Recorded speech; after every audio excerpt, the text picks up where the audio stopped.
Bonjour, dans le carrefour de l'info aujourd'hui, place à la musique. Ici, à la Cité des Congrès de Nantes, débute vendredi le festival Les Voix de la Cité.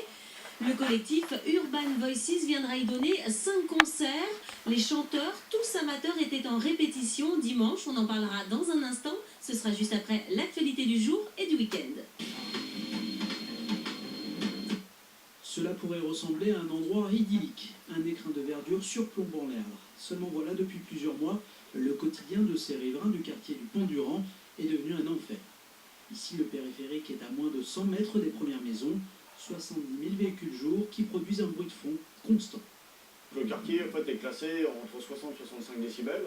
Maintenant, on est nettement au-dessus en, fait, en permanence. Hein. Alors, Olivier, en fait, effectivement, le pourcentage de poids lourds qui est de plus en plus en fait, important en fait, sur le périphérique, hein, puisque en fait, on a plus de 25% en fait, de poids lourds en fait, à circuler ces dernières années. Et puis, en fait, surtout en fait, à tous les élagages et abattages en fait, d'arbres qui ont été faits en fait, pour pouvoir en fait, construire ces infrastructures ferroviaires. En fait. Ces infrastructures, c'est l'ancienne voie de chemin de fer, inutilisée depuis 1981 et qui va reprendre du service en 2013 pour accueillir les rames de tram-train. Un voisin qui va, pour les riverains, faire empirer une situation déjà intenable.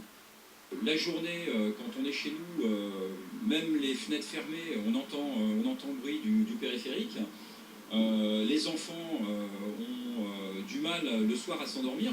Le train-train qui s'annonce va encore amplifier le bruit. Les heures de sommeil vont se réduire parce que je suppose qu'un train va s'arrêter qu'à 1 heure, va reprendre à 5 h du matin.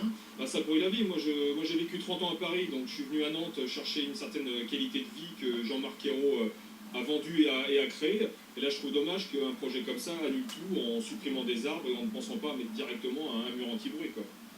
La construction d'un mur anti-bruit, c'est l'un des points de désaccord entre l'association et la préfecture. Reçu par un membre du cabinet la semaine dernière, les associations n'ont pas trouvé d'accord. Elles ont désormais envoyé un courrier à Jean-Marc Ayrault. Elles menacent de porter l'affaire devant la justice si la situation n'évolue pas dans les semaines à venir.